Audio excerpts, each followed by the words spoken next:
Okay, there we go. Yeah. We roll it. Yeah. We're live. The Absolutely. music unit is not to the very last unit. Thank We're goodness. gonna be like, Fun one. yeah. I like the music. Oh, let's set the clock up. Sorry about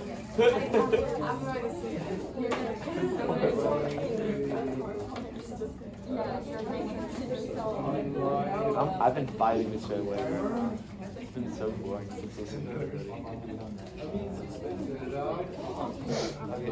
They've been more insightful than most of them. Huh? You ready? Yeah. Here we go. Okay, so I want to start with, I think that we're talking too much about money issues, when money is, I don't think it's the issue. I literally in the last like 30 minutes, I looked up money and like profit revenue from the last 5 World Cups. So the 2002 World Cup, which was hosted in South Korea and Japan, generated 11.8 billion in revenue and 4.3 billion in profit. So they gained money from that. The 2006 World Cup was in Germany, and it generated 14.1 billion in revenue and 8.1 billion in profit. I think Germany's was the second highest profit ever. The 2010 World Cup, which was hosted in South Africa, generated 4.19 billion in revenue and 1.6 billion in profit. And so in the 2014 World Cup, I actually had a problem finding which numbers went where, because it really only showed me the money FIFA made. And I think there's something behind that, but that's a different thing. The numbers I ended up finding was that it cost Brazil 14 billion, and they actually ended up losing money from it. It was about 670 million, which sounds like a lot, but that is 0.0000026% of their total GDP. So it's a lot, but not really. And then the 2018 World Cup, which was in Russia, generated 15 billion in revenue, and they made a 3.54 billion profit from it. So, in this overall conversation, I think we're focusing too much on the money, because the money's not the issue. Like, with cases like Brazil's in 2014, they essentially broke even, because it wasn't a whole lot of their, total GDP at the time. So I think that in this whole thing, we're too focused on the money, and it should be more, I think, about the morality of the steps taken to get to the World Cup. The whole, worker exploitation and all that stuff, blah, blah, blah. And I think we should look at what the World Cup and soccer overall means to each country. Because a lot of the European countries like Russia, Germany, and especially even in some of the Asian countries like South Korea and Japan, they see it as an opportunity to make money, right? It boosts the tourism, hospitality, and infrastructure industries. But in Brazil, soccer is kind of everything. It's a super huge deal outside of just the World Cup. So I think they are less focused on making money from it and more about hosting it and having that experience. So I think that a lot of the issues that led to Brazil actually losing money stems from that. And that's I want to build on that. Like in source A, it says like the World Cup is it's the planet's greatest traveling festival, and it's about race, class, and history, and it's about corruption and nationalism and fear and joy. It's not just about the soccer and money, it's about everything. And like, I kind of derailed that. I forget what I was talking about. The World Cup is more than just a soccer tournament. It is people's lives. The people playing have devoted their lives not only to soccer, but to maybe someday, one day, perform and win the World Cup. That's like their entire thing. It's their entire life's purpose. And it means a lot to the people who watch the World Cup. Like, they watch it for fun. They watch it to make money off of bets. they watch it to get together with their friends and their family. I think it's more than just a soccer tournament, and I think that it kind of sucks that it's built off of all this corruption, because, yeah. I think you made a really good point.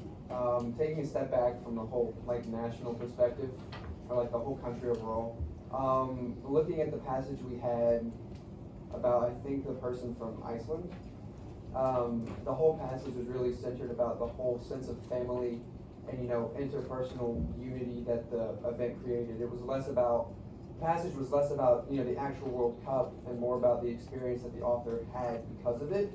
And I think that in a lot of countries, there's a lot of ulterior motives to hosting the World Cup. It's not just about, oh, we're going to have this super cool soccer tournament here. It's, oh, we're going to make a crap ton of money from this, and we're going to boost our tourism industry and everything like that. So I think it's become less about the actual soccer and more about the money that comes from it. It's like the fun around soccer. Yeah. Not the fun from soccer. And I think that it overall has just got a lot of other motives to it. When you talk about like the money that comes from it, like I think a lot of it has, like it only deals with like just the preparation. Like you have to be prepared for this World Cup, you know, it only lasts 30 days, so it's just like, what are you gonna do after it if you're prepared? Well, with that, like, yeah, a lot of like World Cup stadiums have just kind of gone to crap. Like, they're all dilapidated because they're not really used. Like, I forgot where I saw it. I think it's like, I don't know. They were talking about how, like, I think it was the Olympics or the World Cup in Greece. It made them go into debt, and it like totally just screwed up their entire economy. And I think that's just from a lack of knowing how to benefit from a big event like that. But I think that there also can be a lot of good from that. Like, take Atlanta and the Centennial Olympics. That, I said this before, that put us on the map. That made us more than, oh yeah, that's where Coca-Cola is founded. Or, oh yeah, that's where Vidalia onions come from. Like, oh yeah, that's the place where they held the 100th Olympic championship. I don't know. That's the Olympics. It's where they hosted the 100th Olympics. And that's really important. That grew our entire city's infrastructure, that boosted our like culture and gave us a better image of ourselves because of our accomplishments and our place in the world because of that. I'll also add that one of the things the Olympic organizers liked is that Atlanta was the center of the civil rights movement. Martin Luther King. Yeah. I think a major conversation should be about the not about the actual thing itself, because there's a lot of negative things that go towards the actual event. I think it should the advantages come from the byproducts of it. Like you said with Atlanta, it's gaining a large amount of popularity because people are coming here for the Olympics and like, oh, this place is pretty cool, let's check it out. And so a lot of people come in, and a lot of people are, you know, looking around, seeing all the stuff they like, and it's gaining in popularity, and I think that could be translated to the World Cup as well. People that have never traveled before but are huge fans of soccer will go to total other countries to experience the World Cup, and it brings in, you know, interest in that country itself and not just the tournament. So I think, since I think money isn't the topic of conversation, I think more the morality and the byproducts of the World Cup itself is, I think that a lot of the conversation should be focused about the byproducts of it itself. Yeah. Yeah, I guess I would say that it's not just kind of like what you were saying. With when people are coming, it's not just the stadium. So even if the stadium itself ends up being a net negative economically, you know, tourists are coming in and they're, you know, spending money on hotels, or they might even, you know, settle down and live there. And so you're bringing a lot of economic investment into the area as a whole, rather than just the stadium. So, yeah. And to go off what you said, you even said that it's beneficial if the stadium's a net negative, and it rarely ever is. Like, one of the few cases recently was Brazil's in 2014, but that was still such a small negative that it really didn't have any impact. So everything there is a plus. They're making money from the World Cup and from the byproducts of it. So I think money-wise, it plays to the event's advantages, but a lot of it should be weighing whether or not the negatives of the moral aspect outweigh the positives of the actual event.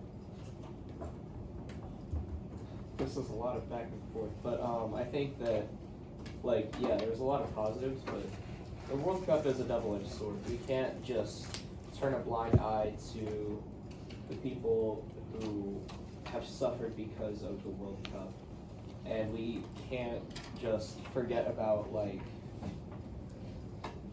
how it has screwed people over, how the corrupt nature of it has damaged countries' reputations and all that. There's two takeaways from this. In source A, it says in 2010, South Africa hosted in part to show that an African country, despite doubts and stereotypes, could superbly stage a global showpiece. And also, Brazil did it in 2014 against the backdrop of egregious corruption and soaring inequality to project its sense of own competence and prowess.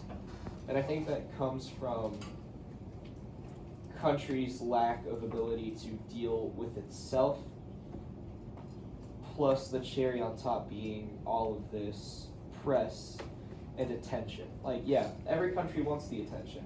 They want to be oh yeah, look at me, I'm cool, I'm good, I'm a superpower. But you can't really do that without... Attention is like a cat. You don't want it until it wants you. Or not like that. That didn't make sense. That's the kind of statement that gets you the sophistication point for creating rhetorical. Yeah, I think it made sense. No, it didn't. Are you sure? What I'm trying to say It made is sense to me. If you don't have anything else. You got it. Yeah, I forgot. No, You're you didn't working forget. on a good metaphor. I think that it's I know. interesting how this thing you talked about in source A is reflected in, the money generated from the World Cup itself, because Brazil didn't, with the backdrop of corruption, they lost money. And South Africa, a country not really known for its soccer, was able to make more money than a soccer, quote, superpower was like Brazil. And I think it's interesting that the World Cup is not viewed as an event, but I think more as a tool for the country to make money. I think it's interesting to see how South Africa was able to use that to its advantage, but Brazil couldn't due to the corruption and inequality behind it. So I thought it was interesting how that reflected the numbers that I was able to find. Also, it is very obvious that FIFA is corrupted. I don't think it's a problem with the countries. I think it's a bigger issue with FIFA. Because when I looked up the figures for Brazil, the first 6 or 7 sources only talked about the money FIFA made from it. Because it said that FIFA generated 4.8 billion in revenue and 2.6 billion in profit, whereas the country it was hosted at, Brazil, lost money. So that definitely reflects on how corrupt FIFA actually is, because it was tough to even find numbers for the money that Brazil lost from it. And I guess another thing is that the reason that FIFA oftentimes makes so much money is that countries will pay them often through bribes and stuff, so they can even just get the opportunity to host it in the first place. In the one source where he's interviewing the investigative journalist, he talks about how Qatar and Russia both got the World Cup because of bribery, and that if you were objectively picking a country, you would have never picked those countries. So yeah. Lucas, you got anything else? I cheated, I stopped the clock on you several times. I saw that. I had something in case we ended up with 4 minutes left, but we don't have that much time. So, yeah. All right, give him a hand.